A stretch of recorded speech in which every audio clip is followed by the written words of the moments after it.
முத்துக்குருவி sweet செஞ்சு வியாபாரம் பண்ணிட்டு இருந்தது. முத்துவோட ஸ்வீட் ரொம்ப டேஸ்டா இருக்கும், சூடாவும் இருக்கும். அந்த காட்டுல எல்லா பறவைங்களும் முத்துவோட ஸ்வீட்க்கு அடிமை. முத்துக்குருவி கடை பக்கத்திலே கட்டாக்காக ஒரு ஸ்வீட் கடை ஆரம்பிச்சது. அந்த ஸ்வீட் சுத்தமாவே நல்லா இருக்காது. அதனால எந்த பறவையுமே போய் அந்த கடையில சாப்பிட மாட்டாங்க. இதனால கட்டாக்காகத்துக்கு ரொம்ப கோபம் வந்துருச்சு. இந்த முத்துப்பாய் எங்க கடை வச்சிருக்கனால எனக்கு ரொம்ப பிரச்சனையா இருக்கு. எந்த பறவை என்கிட்ட சாப்பிட மாட்டாங்க. அந்த கடையில தான் கூட்டம் அதிகமா இருக்கு. முதல்ல உடனே போய் கழுகக்காவை பார்க்கணும். கட்டாக்காக பணத்தை எடுத்துட்டு கழுக பார்க்க போச்சு. என் கடைக்கு பக்கத்துல முத்துன்னு ஒரு குருவி கடை போட்டிருக்கு. அது எனக்கு சுத்தமா பிடிக்கவே இல்லை. அந்த கடையில வியாபாரம் அதிகமா ஓடுது, என் கடையில வியாபாரமே ஓட மாட்டேங்குது. நீங்க அந்த கடையை அடைச்சு உடைச்சாலும் சரி, அவனை கொன்னாலும் சரி.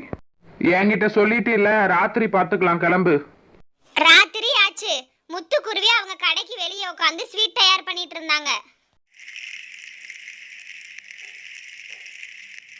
சீக்கிரமா இந்த ஸ்வீட்லாம் தயார் பண்ணிட்டு வீட்டுல போய் தூங்கணும். உடம்பெல்லாம் ரொம்ப களைப்பா இருக்கு. கழுகு பறந்து முத்து கடைக்கு வந்தது. சொல்லுங்க, என்ன ஸ்வீட் சாப்பிடுறீங்க? என்ன ஸ்வீட் வேணும்? என்னது ஸ்வீட் வேணுமாவா? ஸ்வீட்லாம் சாப்பிட வரல, உன்னை கொன்னு திங்க தான் வந்திருக்கேன்.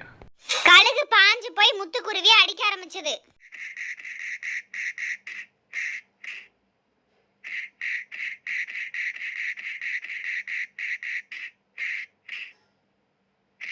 கழுகு அடிச்சதுல முத்துக்குருவி அந்த இடத்துல இறந்து போச்சு.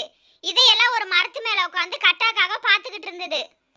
அப்பாடா, இப்பதான் நிம்மதியா இருக்கு. இனிமேல் எனக்கு எந்த தொலையும் இல்ல. எல்லா பறவையும் என் ஸ்வீட் கடையில் தான் வந்து சாப்பிடுவாங்க. நான் பெரிய பணக்காரனாக போறேன். காலையில முத்துக்குருவி இப்படி இறந்து கிடக்கிறத எல்லா பறவைங்களும் சுத்தி நின்னு வேடிக்கை பார்த்துக்கிட்டு இருந்தாங்க. பாவம், முத்துக்குருவியை யார் இப்படி பண்ணாங்கன்னு தெரியல, இப்படி இறந்து போச்சு. ஆமா, முத்து ரொம்ப நல்ல மனுஷன்பா. விஷயத்தை கேள்விப்பட்டு மீனுக்குருவி வேக வேகமா பறந்து வந்தது. முத்து, உங்களை யார் இப்படி பண்ணா? முத்து, உங்களுக்கு என்னாச்சு முத்து? நான் இனிமேல் எப்படி வாழ போறேன்? எதுக்கு உங்களை கொன்னாங்க? யார் கொன்னாங்க முத்து? மீனுக்குருவி முத்துவை நினைச்சு அழுதுகிட்டே இருந்தது. அப்பதான் மீனுக்குருவிக்கு ஒரு யோசனை வந்தது. முத்துக்குருவியோட ஸ்வீட் கடையை ஆரம்பிக்கலாம்னு யோசனை வந்தது.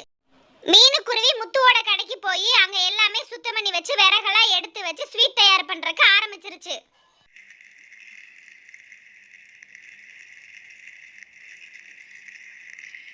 மீனுக்குருவி அந்த காட்டுல ஸ்வீட் கடை ஆரம்பிச்சது எல்லா பறவைங்களுக்கும் கொஞ்சம் கொஞ்சமா தெரிய ஆரம்பிச்சிருச்சு.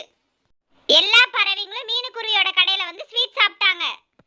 ஸ்வீட் ஸ்வீட், சுவையான ஸ்வீட், சூடான ஸ்வீட், நல்லா நாக்குல பட்டூனி கரையிற ஸ்வீட், வாங்கம்மா வாங்க. ஸ்வீட் ஸ்வீட், நல்ல சுவையான ஸ்வீட், சூடான ஸ்வீட், நாக்குல பட்டூனி கரையிற ஸ்வீட், என் கடைக்கு வாங்க, வந்து என் கடையில சாப்பிடுங்க. ஸ்வீட் ஸ்வீட், வாங்க மக்களே வாங்க. கட்டாக்காக என்னதான் கூவி கூவி வியாபாரம் பண்ணாலும் கட்டாக்காக கடைக்கு ஒரு பறவைங்க கூட வரவே இல்லை. கட்டாக்காக மீனுக்குருவியோட கடைக்கு தீ வைக்க போச்சு. இதெல்லாம் நிறைய பறவைகள் பார்த்துட்டு காலையில கழுகு கிட்ட ஒப்படைச்சிட்டாங்க. இனிமேல் இந்த கட்டாக்காக நம்ம காட்டிலே இருக்க கூடாது. முதல்ல இந்த கட்டாக்காகத்தை இந்த காட்டை விட்டே விரட்டி அடிக்கணும்.